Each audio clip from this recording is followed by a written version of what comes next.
생명의 주님, 더위를 식히는 비가 내리는 가운데서도 우리의 걸음을 지켜주셔서 하나님의 성전에서 수요 예배로 영광 돌리게 하시니 감사드립니다. 주님, 오늘도 주님의 은혜가 없으면 아무 일도 하지 못하고 주님 앞에 설 수 없음을 고백하며 겸손히 예배하오니 주님의 한없는 자비로 우리를 고하여 주시고 크신 은총을 베풀어 주시옵소서. 이 시간을 통해 말씀으로 새로워지게 하시고 우리의 간구가 하늘의 뜻 가운데 응답되게 하시며 우리의 영과 육이 더욱더 강건하여져서 궁지에 빠뜨릴 수 있는 죄를 이겨낼 수 있는 힘과 용기가 더해지는 시간이 되게 하여 주시옵소서. 주님의 이름으로 간절히 구하오니 오늘도 우리와 초동 가족들과 이 나라와 이 민족 가운데 하나님의 뜻이 하늘에서와 같이 이 땅에서도 이루어지는 한날 되게 하여 주시옵소서. 우리 주 예수 그리스도의 이름으로 기도드립니다. 아멘. 찬송가 269장 함께 부르시겠습니다.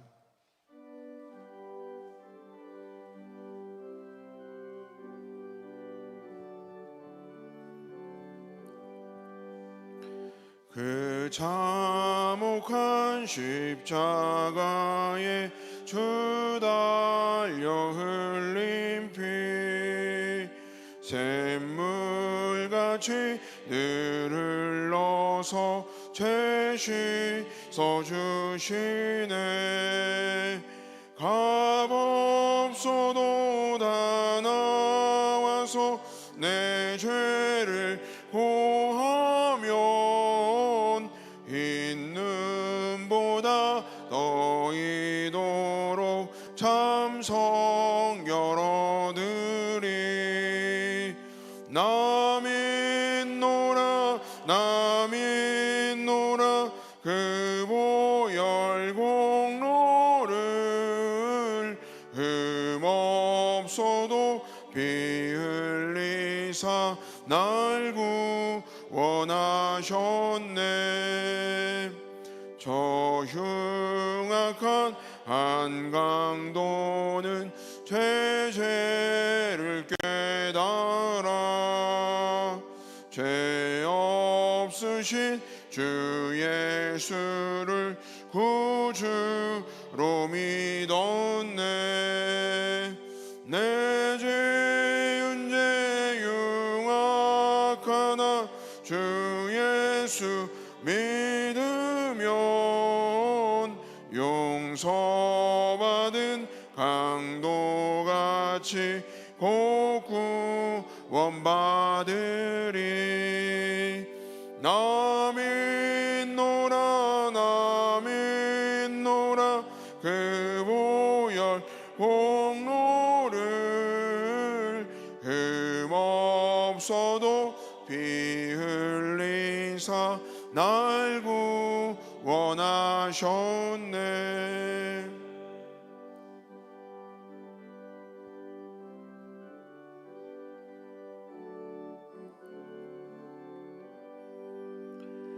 온 백성의 죄 사신 하나님 어린 양 그 십자가 지심으로 온 인류 구했네. 저 영원한 새 나라에 다 같이 모여서 금검은고 한곡조로 새 노래 부르리. 나 믿노라 나 믿노라 그 보혈 공로를 흠없어도 피 흘리사 날 구원하셨네.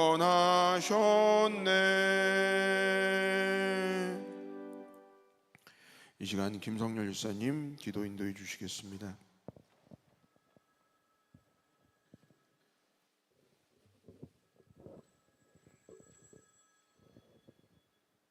다 같이 기도드리겠습니다. 사랑과 은혜가 충만하신 하나님 아버지 감사합니다. 메마른 대지 위에 단비를 또한 내려주시고 주님을 사랑하는 우리 초동의 성도들이 오늘 이렇게 수요 예배로 다 같이 한자리에 모여 앉아서 하나님께 예배드릴 수 있도록 허락해 주심을 또한 감사드립니다. 주님, 또한 오늘 수요 예배를 위하여 우리 교육위원회에서 이 예배를 준비하게 해주심을 감사드립니다. 주여, 초동의 주일학교를 섬기는 우리 선생님들과 그리고 또 전도사님, 또 목회자분들에게 주님 마음 닮을 수 있는 그러한 신앙 허락하여 주시고 영육간에 더욱더 강건함을 주셔서 우리 교사와 목회자분들이 주님의 귀한 자녀를 주님과 인격적으로 만날 수 있도록 신앙적으로 양육할 수 있도록 능력 더하여 주시고 신앙 더하여 주시기를 간절히 빌고 원하옵나이다. 더 나아가 우리 사랑하는 자녀들 우리 초동에서 무럭무럭 신앙교육 잘 받고 또 우리 주님을 만나고 더 많은 우리 학생들과 청년들과 우리 귀한 자녀들이 초동의 주일학교에 참석하고 모일 수 있도록 그 발걸음을 주께서 인도해 주시기를 간절히 빌고 원하옵나이다. 오늘 이곳에 모인 우리 사랑하는 초동의 성도들 이제 수요 예배를 시작하는 시간이 오니 마친 시간까지 주께서 함께하여 주시고 또한 돌아가는 그 발걸음 위에도 아버지께서 함께하여 주시고 남은 오늘 하루도 주님과 동행하는 그런 날이 될 수 있도록 주께서 늘 함께하여 주시기를 간절히 빌고 원하오며 이 모든 말씀 우리 주 예수 그리스도 이름 받들어 기도드렸사옵나이다. 아멘.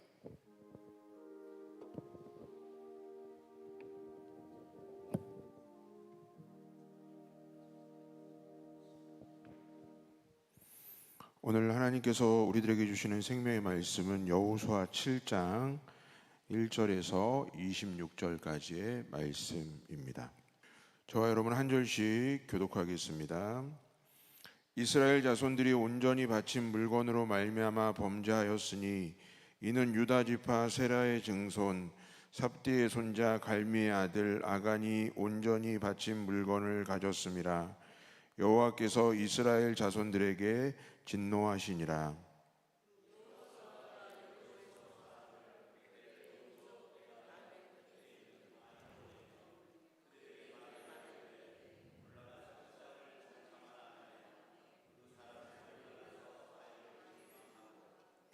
여호수아에게로 돌아와 그에게 이르되 백성을 다 올라가게 하지 말고 2-3천 명만 올라가서 아이를 치게 하소서. 그들은 소수이니 모든 백성을 그리로 보내어 수고롭게 하지 마소서 하므로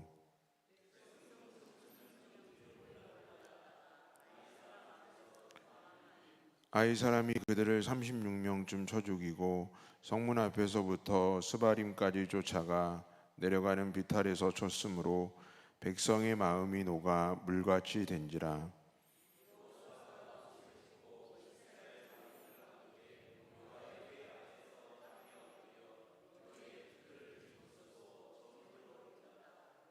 이르되 슬프도소이다. 주 여호와여 어찌하여 이 백성을 인도하여 요단을 건너게 하시고 우리를 아모리 사람의 손에 넘겨 멸망시키려 하셨나이까. 우리가 요단 저쪽을 만족하게 여겨 거주하였다면 좋을 뻔하였나이다.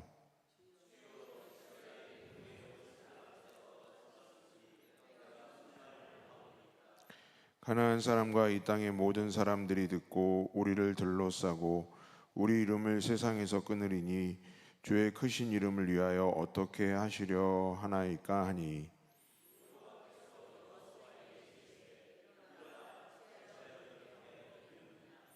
이스라엘이 범죄하여 내가 그들에게 명령한 나의 언약을 어겼으며 또한 그들이 온전히 바친 물건을 가져가고 도둑질하여 속이고 그것을 그들의 물건들 가운데에 두었느니라.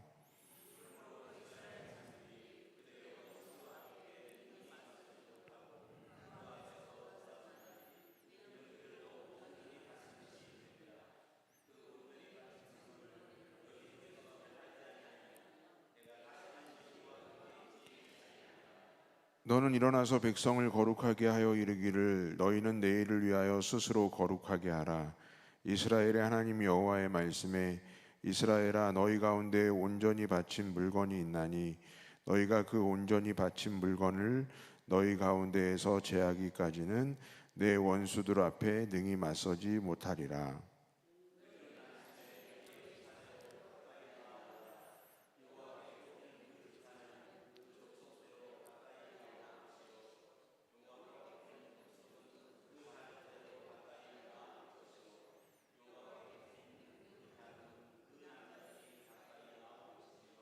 온전히 바친 물건을 가진 자로 뽑힌 자를 불사르되 그와 그의 모든 소유를 그리하라. 이는 여호와의 언약을 어기고 이스라엘 가운데서 망령된 일을 행하였음이라 하셨다 하라.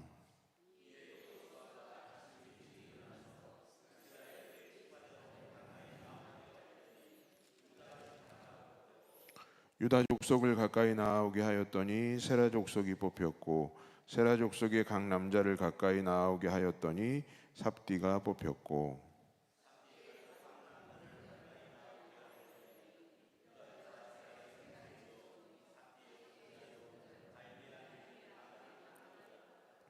그러므로 여호수아가 아간에게 이르되 내 아들아 청하노니 이스라엘의 하나님 여호와께 영광을 돌려 그 앞에 자복하고 내가 행한 일을 내게 알게 하라. 그 일을 내게 숨기지 말라 하니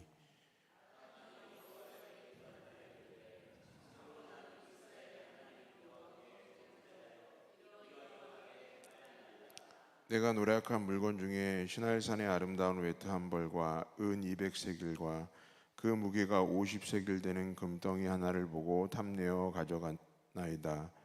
보소서 이제 그 물건들을 내 장막 가운데 땅속에 감추었는데 은은 그 밑에 있나이다 하더라.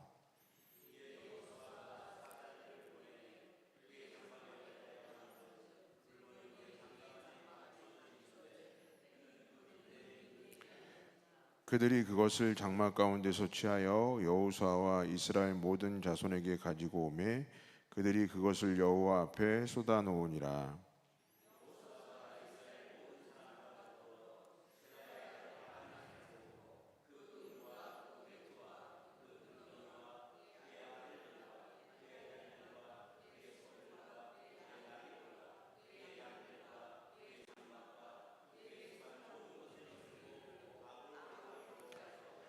여호수아가 이르되 내가 어찌하여 우리를 괴롭게 하였느냐 여호와께서 오늘 너를 괴롭게 하시리라 하니 온 이스라엘이 그를 돌로 치고 물건들도 돌로 치고 불사르고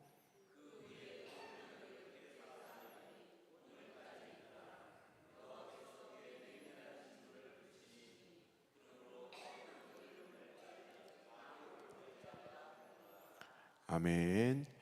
이 시간 우리 교육위원회 또 하나님께 찬양으로 영광 돌리겠습니다.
네, 우리 김성열 지사님 교육위원장님을 비롯해서 우리 함께 또 찬양으로 영광 돌려주심에 감사드립니다. 우리 또 이름도 없이 빛도 없이 우리 다음 세대들을 또 회복시키고 또 주의 말씀으로 양육하는 우리 교육위원회에 속한 모든 교회학교 교사들을 위해서 여러분들 더욱더 기도해 주시고 또 많은 관심을 계속 부탁드립니다. 민수기 26장 51절의 말씀인데요. 이스라엘 자손에 계수된 자가 60만 1730명이었더라라고 나와 있습니다. 여호수아 8장 25절은 이렇게 나와 있습니다. 그날에 엎드려진 아이 사람들은 남녀가 모두 12,000명이라. 제가 이 두 말씀을 먼저 보여드린 이유는 무엇이냐면 지금 이스라엘 민족의 숫자가 어느 정도 되는지 60만, 그 장정의 숫자들만 60만 정도를 일단 이야기를 하는 부분이고요. 아이 사람들은 남녀가 모두 12,000명이라고 얘기했습니다. 그러면 여러분 단순 비교하면 승자는 불보듯이 뻔한 상황입니다. 그냥 뭐 당시에 어떤 특별한 어떤 무기가 있는 부분들이 아니기 때문에 숫자 싸움으로 하면 도저히 이스라엘 민족이 아이성을 무너뜨릴 수밖에 없는 상황이죠. 그런데 오늘 말씀에 나오는 것 바로 7장은 아이성에 대한 부분, 물론 아이성이 여러분들 잘 아시는 대로 한 번에 모든 것을 공략한 것이 아니라는 것을 알기 때문에 아이성을 또 준비하는 과정, 왜 아이성 1차 전투에서 질 수밖에 없는 상황들을 오늘 묘사하게 될 텐데요. 그 이유는 무엇이냐면 바로 아간이라는 사람 때문에 그런 일들이 이루어졌다라는 부분들로 먼저 해석을 합니다. 그 원인에 대해서 오늘 본문 1절에서 설명해 주고 있죠. 하나님께서 명령하신 헤렘, 즉 철저히 진멸시켜서 하나님께 바쳐야 한다라는 이 헤렘에 순종하지 않으면서 결국 하나님께 온전히 바쳐야 할 헤렘을 훔치고 말았습니다. 그것이 1절에서 먼저 그 훔친 사람이 아간이라는 답을 먼저 제공해 주고 있죠. 아간은 이름의 뜻 자체가요, 소동을 일으키다라는 뜻도 있고 우리가 일상적으로 잘 아는 곤란이라는 뜻도 있습니다. 그러니까 이름의 뜻이 좀 곤란하다, 소동을 일으킨다라는 부분들. 어찌됐든 그의 삶으로 연결지어 본다면 아간으로 인하여서 이스라엘 민족 안에 소동이 이루어지고 굉장히 곤란한 상황이 이루어지는 우리가 알 수가 있겠죠. 그런데 여러분, 아간 사건을 보면서 한번 생각을 해보는 것은요, 이스라엘 민족이 그토록 많은데 다른 사람들은 헤렘에 대해서 순종했습니다. 그러니까 전쟁에서 승리하여서 철저히 진멸시켜서 하나님께 바치는 부분들을 순종하였는데 지금 아간 한 사람 때문에 지금 여호와께서 이스라엘 사람들을 향해서 노여움으로 불타오르셨다라는 1절 표현이 있거든요. 모든 사람은 다 순종하였는데 지금 한 사람이 그렇게 됐다. 그런데 여호와께서 지금 굉장히 노여움이 나셨다라는 것이 선뜻 이해가 되지 않는 부분이 있을 수 있는데요. 그것은 여러분, 지금 이 부분이 인간의 전쟁이 아니기 때문입니다. 인간의 전쟁이라고 한다면 뭐 100명은 순종하고 한 30명은 하지 않아도 뭐 관계없겠지만 이기기만 하면, 이것은 거룩한 전쟁이기 때문에, 거룩한 전쟁, 하나님이 이끄시는 거룩한 전쟁이기 때문에 그 누구도 예외여서는 안 됩니다. 99%, 98%가 아니라 100% 하나님이 이끌어 가시는 전쟁, 시작도 진행도 결과도 하나님께서 이끄시는 거룩한 전쟁이기 때문에 모든 사람들이 이 거룩에 참여해야 한다라는 것을 우리에게 알려주고 계시다는 것이죠. 그래서 그 내용 이제 본격적으로 보도록 할 텐데요. 2절에 2절 말씀입니다. 여호수아가 여리고에서 사람을 베델 동쪽 벳아엔 곁에 있는 아이로 보내며 그들에게 말하며 이르되 올라가서 그 땅을 정탐하라 하며 그 사람들이 올라가서 아이를 정탐하고. 여기서 보면 지난 6번째 시간에 말씀드린 대로 왜 이스라엘 민족이 중부 여리고와 그 위에 산지에 있는 아이성을 정복해야 되는지를 설명했는데요. 여러분, 이 말씀을 보면 굉장히 중요한 부분이 하나가 빠져 있습니다. 무슨 부분이 빠져 있냐면, 여러분들 지금 여호수아를 읽으시면서 계속 나오는 어떤 하나의 구성 중에 가장 중요한 요소는 뭐냐면 하나님께서 여호수아에게 말씀하시됩니다. 그러니까 하나님께서 여호수아에게 말씀하시고 여호수아가 제사장들과 장로들과 그 사람들에게 전하는 형태가 지금 이루어지고 있어요. 그런데 지금 정탐하라는 문제는요, 하나님께서 명령하신 적이 없습니다. 여러분, 하나님께서 명령하라고 말씀하신 적이 없어요. 여러분들 요단강 정탐하러 갈 때, 요단강을 건너서 그때 이제 여리고를 정탐하는 가운데서는요, 하나님께서 여호수아를 통해서 말씀하십니다. 그런데 오늘은 하나님께서 말씀하신 부분이 없는데 본인들이 그냥 직접 정탐하러 간 부분이라는 거예요. 그래서 그게 굉장히 중요한 것이죠. 그런데 여러분, 다음 시간에 우리가 읽게 될 8장 1절의 말씀에 보면요, 이제 8장 1절의 말씀에 보면 이제 7장에서 1차 아이성 전투에서 실패하고 나서 왜 실패했는지에 대한 분명한 이유를 깨닫게 되고 8장에 다시 2차 아이성 정복을 하러 가는데요, 그때는 무슨 내용이 있냐면 아이성을 향해 일어나 올라가라, 하나님의 명령이 있습니다. 하나님의 명령이 분명히 행해지는 것을 볼 수 있습니다. 그럼 7장에서는 지금 이루어지지 않았다는 것이죠. 근본이 지금 틀린 상황입니다. 지금 이스라엘 민족은요, 큰 승리에 도취되어 있었고요, 뭐 이제 큰 승리에 도취되다 보니까 여리고 성도 무너뜨렸는데 아이성 정도는, 뭐 아이성은 대부분 학자들의 분석에 의하면 여리고 성이 한 4분의 1 정도의 크기입니다. 네. 그러니까 뭐 특별히 뭐 나아가는데, 뭐 여러분 예를 들어서 내가 4배나 큰 어떤 것을 무너뜨렸는데 그 4배나 작은 것 이렇게 무너뜨리는 건 여러분들 그 마음 가운데 굉장히 편하겠죠. 그런 상황이에요. 그러니까 우습게 보는 경향이 있는데요, 지금 상황이 다른 방향으로 가는 이유는 뭐냐면 3절에 이렇게 나와 있습니다. 여호수아에게로 돌아와 그에게 이르되 백성을 다 올라가게 하지 말고 2-3천 명만 올라가서 아이를 치게 하소서. 그들은 소수이니 모든 백성을 그리로 보내어 수고롭게 하지 마소서 하므로라고 나와 있습니다.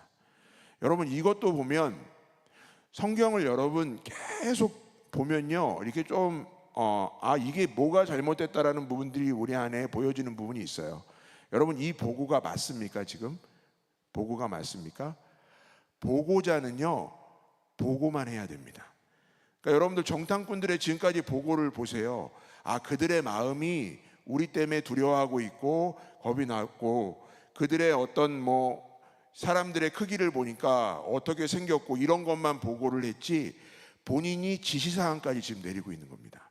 정탐꾼이 와서 이제 뭐 지금 거길 보니까 특별히 여리고 때랑보다는 어떤 전력들이나 이런 부분들이, 군사 전략이나 이런 부분들이 잘 갖춰져 있지 않으니까 이렇게 지금 보고 드립니다라고 끝나야 되는데, 지금 정탐꾼들이 그냥 한 2-3천 명 정도 올라가면 될 것 같다, 지금 여호수아에게 지금 오히려 이야기하는 상황입니다. 그러면서 또 하나 덧붙이죠. 모든 백성을 그리로 보내어 수고롭게 하지 마소서. 한 2-3천 명만 보내도 충분히 이기는데 그냥 온 장수들을 보낼 필요가 있느냐라고 이야기합니다. 이것을 우리는 분명히 알 수 있죠. 지금 교만의 극치를 보이고 있습니다, 이스라엘 민족이. 그런데 여러분, 그 교만한 사람들을 지금 보고 있는데요, 우리가 더 우스운 상황이 될 수밖에 없는 것은 뭐냐면요, 교만할 상황이 아니에요. 왜냐하면 여리고성을 여러분 이들이 무너뜨렸습니까? 이들이 정말 전쟁을 치러가지고 무너뜨린 것도 아니고요, 그냥 하나님의 말씀에 순종해서 돌았을 뿐인데, 돌아서 하나님의 능력 가운데 무너뜨린 성이었는데도 마치 본인들이 한 것처럼, 그러니까 여리고성 이 정도면 아이성은 아무것도 아니다라고 해서 그냥 수고로울 필요도 없다라고 본인들이 지금 생각하고 있는 것입니다. 여러분, 우리가 너무나도 잘 아는 말씀 고린도전서 10장 12절, 그런즉 선줄로 생각한 자는 어떻게 해요? 넘어질까 조심하라. 교만은 패망의 선봉이다. 우리가 수없이 되뇌는 말씀이 있지만 분명히 하나 기억할 것은, 본인이 선줄로 생각한 자는 넘어질까 조심하라. 겸손과 교만은 여러분 정말 한 끗 차이입니다. 내가 겸손히 무릎 꿇는 상황에서도 바로 교만해질 수 있음을 지금 알려주고 있다라는 것입니다. 그런데 여러분, 이제 드디어 1차 아이성 공격이 이루어집니다. 4절 5절 말씀 이렇게 되어 있네요. 백성 중 3,000명쯤 그리로 올라갔다가 아이 사람 앞에서 도망하니 아이 사람이 그들을 36명쯤 쳐 죽이고 성문 앞에서도 스바림까지 쫓아가 내려가는 비탈에서 쳤으므로 백성의 마음이 녹아 물같이 된지라라고 나와 있습니다. 결국에는 어떻습니까? 진 것이죠. 그것을 온전히 공략하지 못한 것이죠. 당시에 지금 아이 사람들이, 산지에 있던 사람들이 어떠한 전략을 펴서 밑에서 위로 올라오는 사람들을 어떻게 공략해서 비탈에서 어떻게 쳤다, 이들의 전술이 좋다라는 부분들, 이런 내용들을 다룰 필요는 없고요. 중요한 것은 후반부의 한마디입니다. 백성의 마음이 녹아 물같이 된지라. 여러분, 백성의 마음이 녹아 물같이 된지라는 여호수아서를 함께 읽으신 분들에게는 너무나도 친숙한 말씀이에요. 왜냐하면 지금까지 가나안 족속들이 이스라엘 민족들을 바라보면서 마음이 녹아 물같이 되었다라는 표현이 나왔습니다. 그것은 우리가 마음이 녹았다라는 표현이 아니라 계속 되풀이되는 내용이지만 두려움에 너무나도 떨고 있다라는 표현이잖아요. 그런데 이제 이스라엘 민족이 2,3천 명 정도면 된다라고 생각했던 아이 사람들에게 마음이 녹아 지금 물같이 된 상황들이 됐다라는 것입니다. 여러분, 우리가 분명히 깨달아야 하는 것이 있는데요, 이스라엘 민족의 승리는, 이스라엘 민족의 특별함은 어떤 그들 자체에서 발현된 것이 아니라 하나님께서 함께 하셨기 때문에 그들이 특별했습니다. 그리고 하나님께서 함께 하셨기 때문에 그들에게 승리가 찾아온 줄 믿습니다. 그러니까 우리가 찬송가 부르면서 항상 주의 곁에 있을 때 내 마음이 든든하오니 주여 내가 살 동안 인도하여 주소서라는 찬양의 고백처럼, 우리가 지금 특별하고 우리가 지금 온전히 살아갈 수 있는 것은 하나님께서 함께하여 주시는 줄 믿습니다. 그래서 오늘 백성의 마음이 녹아 물같이 된 것처럼 우리는 하나님께서 함께 하시기 때문에 이런 상황들에 놓이지 않을 수 있다라는 것을 기억을 해야 한다라는 것이지요. 여러분들에게 질문 던집니다. 여러분들은 세상을 물과 같이 흘러내리게 하는 존재로 살아가고 있는지, 아니면 세상이라는 거대한 산 앞에서 스스로 물과 같이 흘러내리는 삶을 살고 있는지, 그것을 분명히 생각을 해봐야 하는데요, 그것을 다시 선한 방향으로 이끌 수 있는 것은 하나님이 나와 함께 하신다는 것을 굳건히 믿어야 한다라는 것입니다. 지도자 여호수아가 이제 반응합니다. 6절의 내용인데요, 옷을 잡아찢고 여호와의 궤 앞에 엎드려 저녁 때까지 있고 원로들도 그렇게 했고 자기 머리 위로 흙먼지를 뿌렸다. 어떤 회개의 분위기를 연출한다. 이 부분들까지는 우리가 이해가 되는데요, 그런데 그 다음에 하나님께 부르짖는 것이 조금 우리가 기대했던 내용과는 다릅니다. 공동 번역으로 7절 읽겠는데요, 여호수아가 울부짖었다. 나의 주 하나님, 어찌하여 이 백성으로 하여금 요단강을 건너게 하시고는 이제 아모리 사람들 손에 붙이시어 멸망시키려고 하십니까? 차라리 요단강 건너편에서 살게 해주셨더라면 좋았겠습니다라고 이야기합니다. 새한글 성경에서 8절, 7절 그 내용의 처음 부분은 어떻게 시작되냐면요, 주제 넘은 말씀입니다만으로 시작됩니다. 하나님께 내가 좀 주제 넘은 말씀을 드리는데, 근데 우리가 여호수아에 봤던 장면들하고 지금 너무 다르잖아요. 여호수아는 하나님의 말씀에 순종했고 어떤 상황 가운데서도 하나님의 편에 서려고 노력했던 이런 부분들 봤는데, 이 부르짖음은 조금 너무나도 실망스러운 내용들이 있는데요. 내용이 무엇입니까? 우리가 지금 아이성에게 패배하여서 도망자 신세가 되었고, 이제 우리가 약하다는 걸 가나안 족속들이 다 알게 될 것이니 여기저기서 우리를 지금 침범해 올 것 같다. 그래서 우리가 차라리 그냥 요단강을 건너지 말고 요단 동편에서 살았으면 어떻을까라는 생각까지 들었다고 지금 여호수아가 말하고 있는 것입니다. 아무래도 모세의 후계자이기 때문에 모세와 조금 비교할 수밖에 없는데요, 출애굽기 32장에 나오는 이스라엘 민족이 금송아지 우상을 만들었을 때 하나님께서 그 죄악에 벌하시는 장면 가운데 모세가 나라와 민족을 위한 기도를 하죠. 그런데 그때 모세의 기도는, 나라와 민족을 위해 기도할 때는 그 백성의 실패를, 죄악을 인정하고 주님의 진노를 돌리려고 했던 장면입니다. 그것이 맞죠. 우리가 죄를 지었습니다. 하나님께서 기뻐하시지 않는 그 사건을 일으켰습니다. 그런데 하나님, 우리를 긍휼히 여겨주셔서 그 진노를 거두어 주십시오라고 기도했던 모세인데, 여호수아는 우리가 뭐 그런 부분, 그러니까 아마 여호수아의 생각 속엔 그런 게 있는 것이죠. 아직은 아간의 죄를 알지 못하기 때문에 그럴 수도 있다고 생각하지만, 하나님과의 관계 가운데 하나님이 그냥 우리를 아이성의 여리고성도 무너뜨리게 하셨는데 아이성도 당연히 우리를 승리로 이끄실 것이라고 생각하는 그 생각만 있어서 하나님에 대한 오해까지 생긴 부분이죠. 그래서 좀 다른 기도를 합니다. 그리고 9절 마지막 부분에서 이렇게 말합니다. 주님께서는 주님의 위대한 명성을 어떻게 지키시겠습니까? 주님의 위대한 지금 이름도 있는데 어찌하시겠습니까? 정말 이렇게 주제 넘는 말을 계속하고 있는 상황입니다. 지금 여호수아의 여러분들 항변을 보시면요, 제가 당시에 여호수아를 만났다면 무슨 말을 해줄 수 있을까라는 생각을 했어요. 제가 여호수아의 곁에 있는 사람이라면 저는 이 한마디를 해주었을 것 같습니다. 여호수아야, 정말로 이 아이성이 중요한 싸움이었다면 하나님의 이름의 명성까지 고민했더라면 더 신중하게 하나님의 명령을 구하고 방법을 묻고 전투로 이끌었어야 되지 않겠느냐라고 저는 말하겠습니다.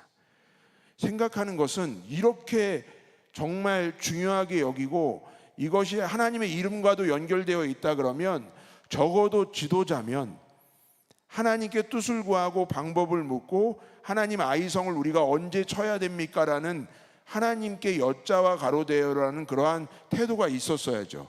그런데 여호수아는 앞뒤가 지금 맞지 않는 상황이라는 것입니다. 그랬더니 10절에 하나님께서 말씀하십니다. 우리 함께 읽도록 하겠습니다. 10절 시작. 여호와께서 여호수아에게 이르시되 일어나라, 어찌하여 이렇게 엎드렸느냐라고 나와 있습니다. 이 말씀을 보면요, 우리는 엎드림을 한번 생각해 봅니다. 엎드리하면, 저와 여러분이 엎드렸다고 하면 여러분들 이미지가 어떤 이미지가 먼저 연상되십니까? 이미지가 좋아요. 엎드렸다고 하면, 엎드림은 그냥 우리는 겸손 가운데 행해지는 어떤 기도, 그리고 하나님께 모든 것을 맡기는 이미지로 생각할 수 있습니다. 그런데 지금 하나님께서는 뭐라고 말씀하십니까? 일어나라고 말씀하십니다. 엎드려 있는데 일어나라는 거예요. 그러면 무언가 엇박자가 나는 느낌이 있습니다. 엎드리는 거 필요하지요. 하나님께 엎드리는 삶. 그런데 여러분, 엎드린다고 능사가 아닙니다. 그러니까 내가 지금 기도한다고 능사가 아니라는 거예요. 왜냐하면 기도의 내용을 봐야 된다는 것입니다. 엎드렸는데, 엎드린 것까지는 좋은데 하나님이 일어나라는 명령을 주신 이유는, 지금 엎드림은 회개와 그 회개의 어떤 기도로 일관되어지는 그런 부분이 있어야 되는데, 여호수아의 기도는 주제 넘음과 불평만 가득합니다. 지금 여호수아의 기도는 불평이에요. 내가 엎드려서 하나님, 제가 하나님께 죄악을 저질렀습니다. 우리 민족이 하나님께 죄를 범하였습니다라는 회개의 기도라면 하나님께서 받으시지만, 지금 여호수아의 기도는 주제 넘은 불만과 불평에 대한 내용이었기 때문에 하나님께서 이 말씀을 드린다는 것입니다. 그래서 11절과 12절에 왜 너희가 아이성에서 질 수밖에 없는지에 대해서, 아간 사건에 대해서 설명하시고요, 13절에 해결 방안을 제시하십니다. 너는 일어나서 백성을 거룩하게 하여 이르기를, 너희는 내일을 위하여 스스로 거룩하게 하라. 이스라엘의 하나님 여호와의 말씀에, 이스라엘아, 너희 가운데 온전히 바친 물건이 있나니 너희가 그 온전히 바친 물건을 너희 가운데에서 제하기까지는 내 원수들 앞에 능히 맞서지 못하리라. 또 일어나라가 나오는데요, 일어나서 거룩하게 준비시키라입니다. 그래서 헤렘을 제거하기 전까지, 그 하나님께서 바치라고 한 것을 온전히 바쳐지기 전까지는 절대로 이방 민족과 적들과 싸워서 이길 수 없다라고 말씀하시는 거예요. 이제 여호수아가 깨닫게 되죠. 그런데 우리는, 여러분들, 여기서 분명히 우리가 깨달아야 되는 영적인 원리는 무엇이냐면, 우리가 겪게 되는 어떤 영적인 실패, 삶의 무너짐에 있어서요, 그것에 대해서 하나님께서 날마다 우리들에게 하시는 메시지는 거룩함의 회복입니다. 거룩해지는 것을 요청하시는 거예요. 그러기에 나의 죄를 위한 회개의 기도이자 하나님을 향한 처절한 외침과 몸부림이 우리 안에 먼저 있어야 합니다. 여러분, 이 한마디를 분명히 기억하시기 바랍니다. 회개하지 않는 죄는 진행되고 있는 죄입니다. 내가 어떤 죄악을 저질렀는데요, 여러분, 이제 한번 죄악을 저질렀으니까 끝, 그게 아니고요, 여러분들 안에 온전히 회개하지 못하고 있는 죄는 지금도 계속 진행되고 있다는 것입니다. 여러분 기억하시기 바랍니다. 목사님, 저 회개했어요. 그런데 여러분은 수백 번, 수천 번 들었어요. 회개가 무엇인지. 회개는 잘 아시는 대로 나의 죄를, 죄도 여러분들 수백 번 들었어요. 죄라는 말을 하마르티아라고 해서 관역을 벗어났다라는, 그 하나님께서 원하시는 관역을 벗어난 게 죄다. 우리가 생각하는 살인, 더 큰 죄악들만 생각하는 것이 아니라 하나님의 뜻에 벗어나면 다 죄예요. 근데 그 죄를 그냥 읊조린다. 우리가 공동기도하면서 하나님, 우리의 죄를 회개합니다. 하나님, 저 회개했습니다. 그 회개는 그냥 나의 잘못을 그냥 스스로 고백하는 것이고요. 회개, 메타노이아, 여러분들 그 뜻 잘 아시잖아요. 방향 전환입니다. 내가 지은 죄를 다시는 짓지 않고 새로운 방향으로 나아가는 게 진정한 회개예요, 결단이. 그러면 이거 무엇입니까? 내가 회개하지 않고 있는 죄라면 내가 입술로 했느냐 안 했느냐 그 문제가 아니라, 내가 여전히 삶의 방향을 바꾸지 못했다면 여전히 진행되는 죄라는 것입니다. 그것을 우리에게 알려주고 계시죠. 그 죄가 여러분, 하나님의 말씀을 여러분들의 마음속에 뿌리내리지 못하게 하고 있고요, 여러분들의 삶을 거룩하게 하지 못하는 큰 장애물이 되고 있음을 기억하시기 바랍니다. 회개가 먼저입니다. 이것은 우리가 믿는 사람으로서 여러분들이 하나님의 부르심을 받을 때까지 계속해서 치열하게 싸워야 되는 부분입니다. 이 회개의 장면이요. 말씀 한 구절로 한번 확인해 볼 텐데요, 에베소서 4장 19절 말씀입니다. 에베소서 4장 19절 말씀. 이 말씀 저와 여러분 함께 한 목소리로 읽겠습니다. 시작. 그들이 감각 없는 자가 되어 자신을 방탕에 방임하여 모든 더러운 것을 욕심으로 행하되. 이 말씀 한 절 꼭 기억해 주시기 바랍니다.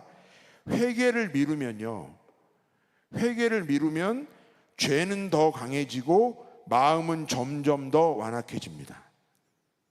회개를 하지 않으면 죄는 더 강해지고 마음은 점점 더 완악해진다라는 것입니다.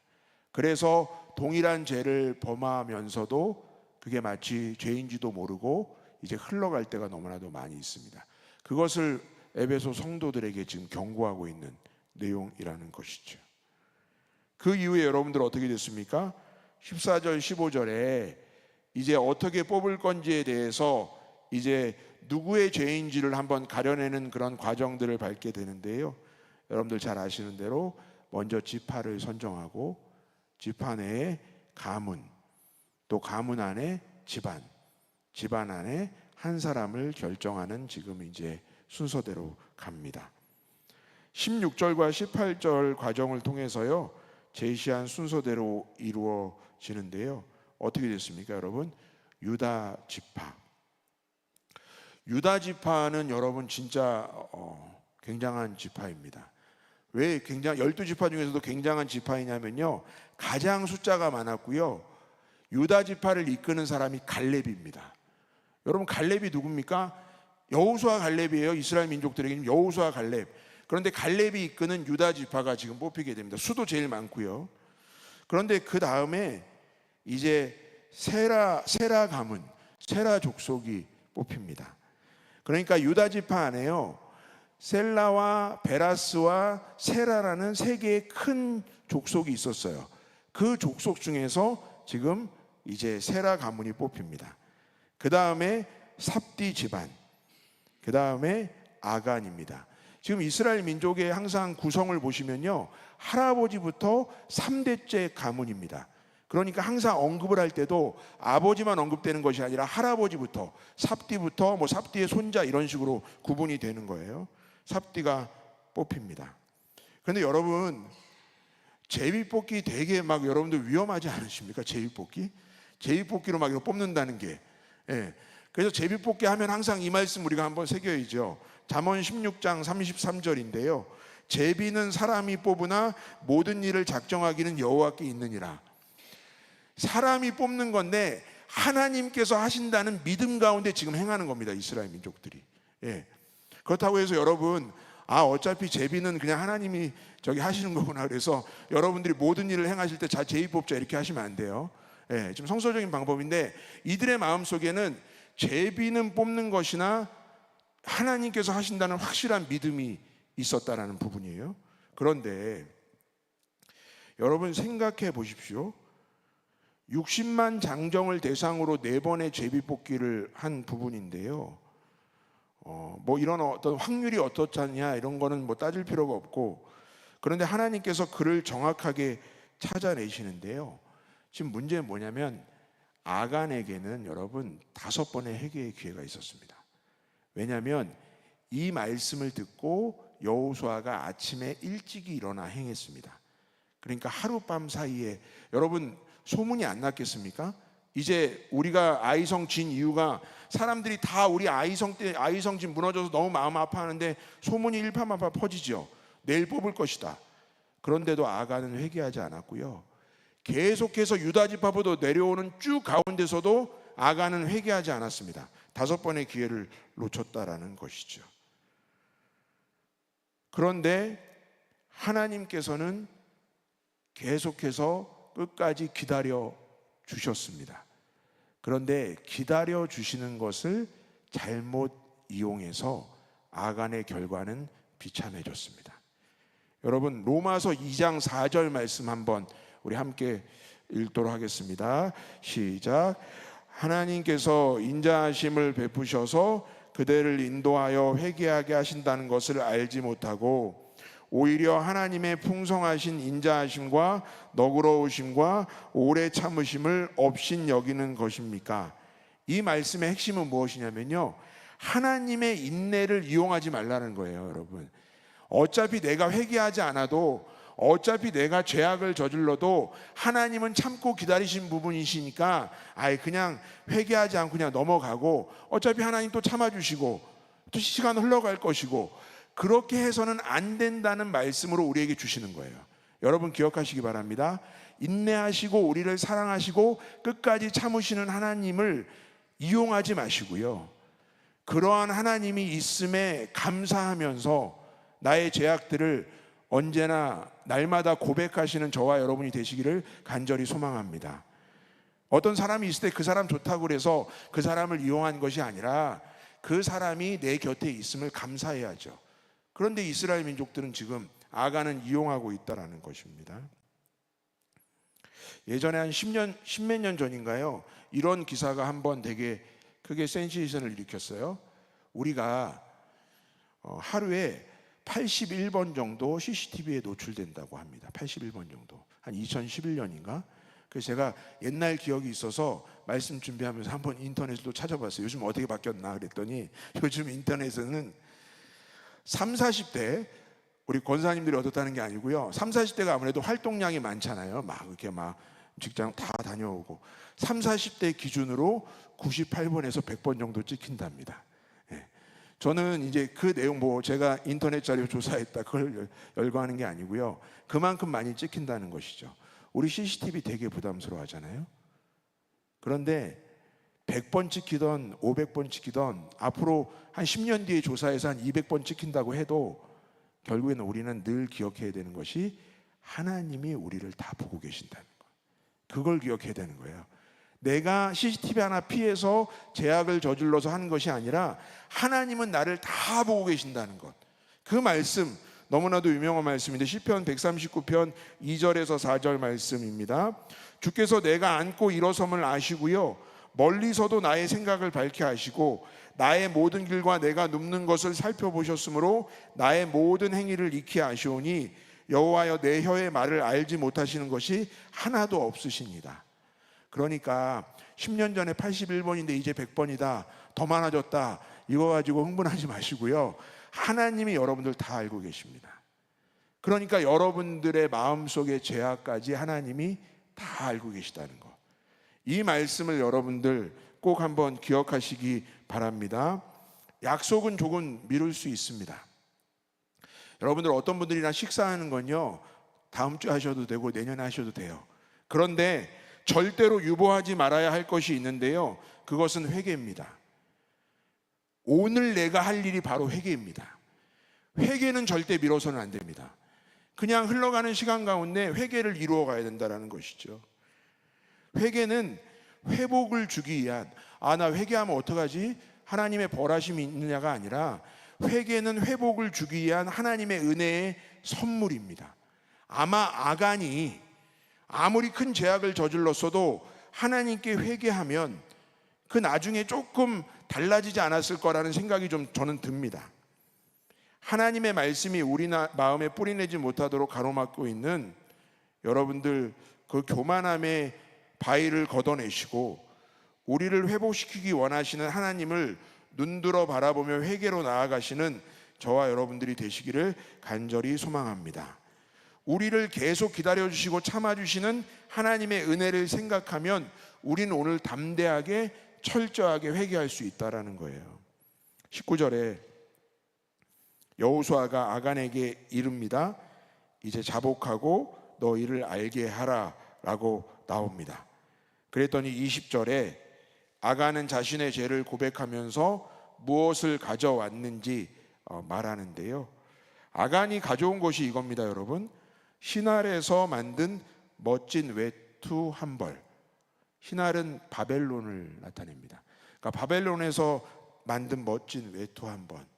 그런데 여러분, 그 바벨론, 아무리 바벨론산이어도 뭘 그게 대단하다고 그거에 흔들렸냐라고 생각할 수 있는데요, 그 역사가 요세푸스의 기록에 의하면 이 신할산의 이 한 벌은 무엇이냐면요, 금실로 직조된, 금실로 직조된 왕의 외투입니다.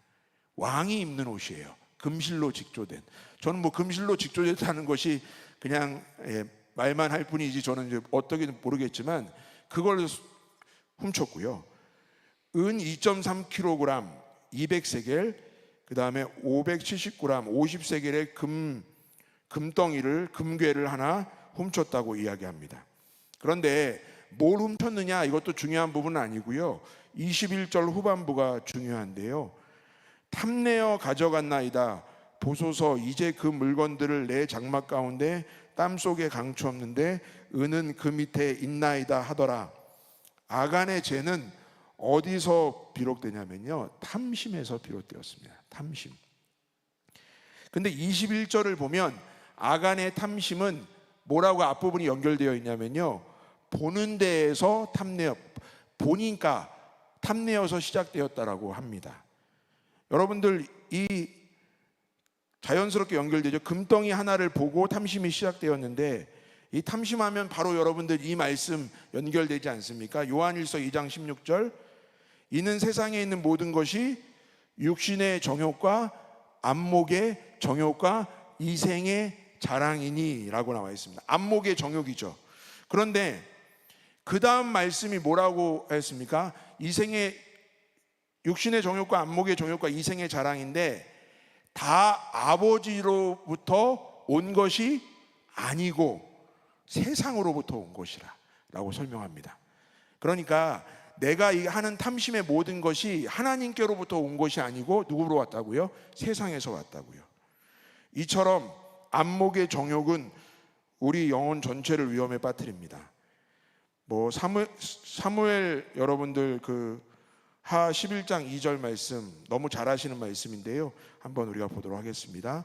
저녁 때에 다윗이 그의 침상에서 일어나 왕궁 옥상에서 거닐다가 그곳에서 보니 한 여인이 목욕을 하는데, 그곳에서 보니라고 나와 있습니다. 그러니까 다 보는 데서 어떤 탐심이 시작된다라는 것, 우리가 수많은 말씀으로 할 수 있지만 이 말씀 하나 볼 텐데요. 그래서 시편 119편의 시인은요 37절에서 이렇게 고백합니다. 저와 여러분의 고백이 되길 바라며 크게 한번 읽겠습니다. 시작. 내 눈을 돌이켜 허탄한 것을 보지 말게 하시고 주의 길에서 나를 살아나게 하소서. 아멘. 내 눈을 돌이켜 어떻게 해요? 허탄한 것을 보지 말게 하시고. 목사님, 저는 봐도 괜찮아요. 다 저는 탐심을 이길 수 있습니다라고 이야기하는 사람은 새빨간 거짓말입니다.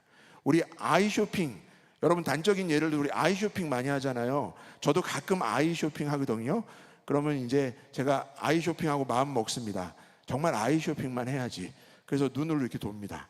그런데요, 어떤 옷을 보니 제 지갑이 열립니다. 어쩔 수 없어요. 그러니까 우리가 제가 재미있는 표현으로 이야기했지만, 우리가 어떤 것을 보느냐에 따라서 그곳으로 탐심이 들어가고 무너질 수밖에 없는 상황이니까 내가 보는 것이 중요하다는 거예요. 그래서 내 눈을 돌이켜 허탄한 것을 보지 말게 하시고, 요즘에 청소년들과 우리 나이 어린 친구들에게 걱정하는 부분이 무엇입니까? 너튜브에서 그들이 봐야 되지 못할 것들만 많이 보기 때문에 폭력적으로 변하고 모방 범죄를 하고 심각한 상황에 이른 거예요. 보는 것에 따라서 움직입니다. 그런데 여기서 뭐라고 이야기합니까? 허탄한 것을 보지 말게 해달라는 이 고백, 저와 여러분의 고백이 되시기를 간절히 바랍니다. 잠언 21장 26절의 말씀처럼 우리는 어떤 자들은 종일 동안 탐심만 이룬다라고 해서 인간의 연약함을 이야기하는데요. 그러면 탐심을 이길 수 있는 방법은 무엇이냐? 그것은 그냥 성령을 의지하여 하나님 앞에 서는 방법밖에 없습니다. 그 탐심을 이길 수 있는 방법, 아무리 인간이 위대해도 그것을 이길 수 없다라는 거예요. 22절, 이에 여호수아가 사자들을 보내매 그의 장막에 달려가 본즉 물건이 그의 장막 안에 감추어져 있는데 은은 그 밑에 있는지라. 땅 속에 감추었죠. 이 당시의 표현을 보면 아마 가장 안전한 것이 땅 속에 감추는 것, 그래서 여러 곳곳에서 나와 있습니다. 그런데 내 장막 가운데 묻습니다. 그러니까 집안에서 내 장막 가운데 땅 속에 묻습니다. 그래서 이것을 토대로 대부분의 성경학자들은, 물론 이후에 이제 집안 전체가 몰살되는 그런 부분들을 보면서 아간만의 죄가 아니라 함께 공모한 죄라라고 그렇게 말합니다. 그것이 가장 이제 신빙성이 있는 접근이겠죠. 그냥 아간의 죄만이 아니라 집안에 묻고 이런 부분들이 다 연결되어진다라는 부분들입니다. 그래서 사실은 이것이 큰 죄악이기 때문에 연자제를 그 당시에 신명기의 말씀처럼 금지해놨어요. 아버지의 죄악을 아들의 죄로 물리지 않습니다. 그런데도 이것이 다 몰려지는 사건들을 보면 모든 사람들이 공모했다라고 말하는 것이 맞다라는 것이죠. 그래서 이렇게 가족 모두 처형당한 그런 상황들이 생겨집니다. 그래서 26절에 마무리가 되는데요. 우리 26절 말씀 함께 읽겠습니다. 시작. 그들은 그 위에 큰 돌무더기를 쌓았는데 그것이 오늘까지 있다. 이렇게 하고 나서야 주님께서 맹렬한 진노를 거두셨다. 그래서 그곳 이름을 오늘까지도 아골골짜기라고 부른다. 결국에는 아간과 그의 가족들은 어떤 말씀 그대로 이루어졌냐면요, 야고보서 1장 15절 말씀, 욕심이 잉태한 즉 몰랐습니까? 죄를 낳고 죄가 장성한 즉 사망을 낳습니다. 욕심이 잉태하여서 죄를 저질렀고 헤렘의 죄를 저질렀고 결국에는 사망에 이르는 야고보서 말씀 그대로 지금 이루어졌다라는 것입니다. 말씀을 이제 정리합니다. 오늘의 말씀을 보면서 우리의 삶을 한번 비추어 볼 텐데요, 아간이 묻힌 돌 무더기를 바라보면서 우리도 회개하지 않으면 저런 모습이 될 수도 있다라는 것을 한번 상상해 보는 것이 필요하다라는 것이죠.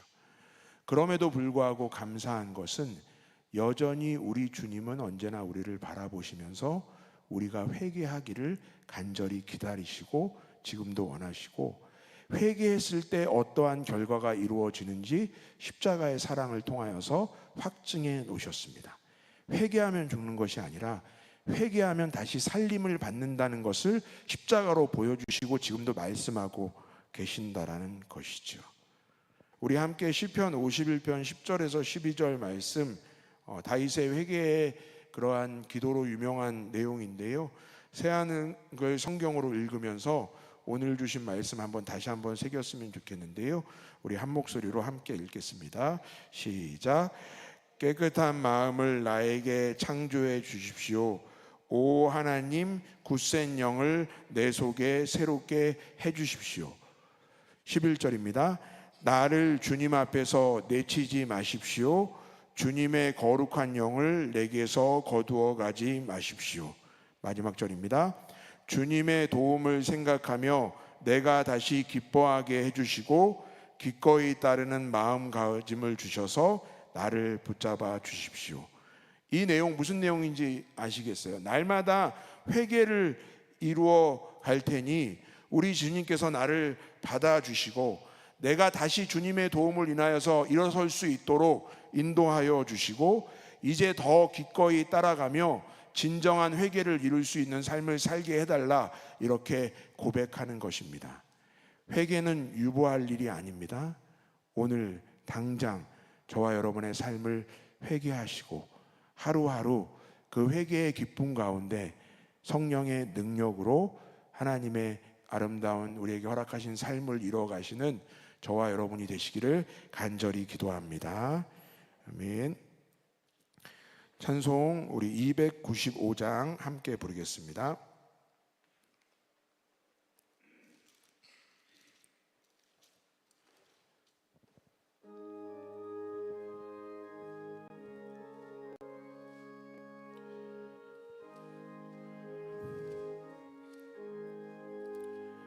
큰 죄에 빠진 나를 주 예수 건지사 그 넓은 품에 다시 품으시는 은혜는 저 바다보다 깊고 저 하늘보다 높다.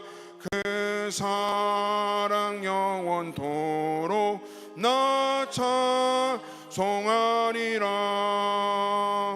날로 더욱 귀한 귀하다 날로 더욱 귀하다 한이 없이 넓은 우리 주의 사랑 날로 더욱 귀하다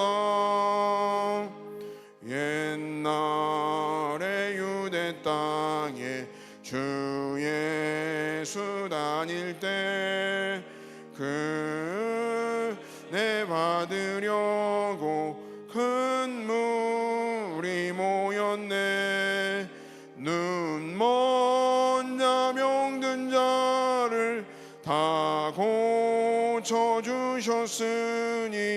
나 같은 죄인까지 은혜 받도다 날로 더욱 귀하다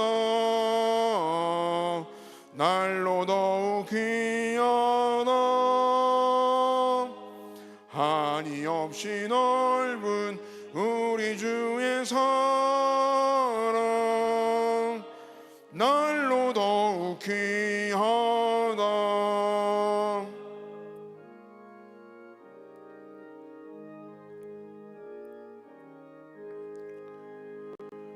주 크신 사랑으로 만 백성 위하여 그 십자가의 고난 다 받으셨으니 그 속죄 받은 성도 큰 소리 함께 높여 온 천지 울리도록 주 찬송하리라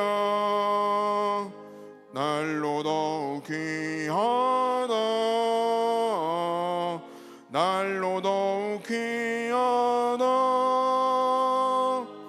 한이 없이 넓은 우리 주의 사랑 날로 더욱 귀하다 주님 가르쳐 주신 기도로 수요예배를 마치겠습니다. 하늘에 계신 우리 아버지여 이름이 거룩히 여김을 받으시오며 나라가 임하시오며 뜻이 하늘에서 이루어진 것 같이 땅에서도 이루어지이다. 오늘 우리에게 일용할 양식을 주시옵고 우리가 우리에게 죄 지은 자를 사하여 준 것 같이 우리 죄를 사하여 주시옵고 우리를 시험에 들게 하지 마시옵고 다만 악에서 구하시옵소서. 나라와 권세와 영광이 아버지께 영원히 있사옵나이다. 아멘.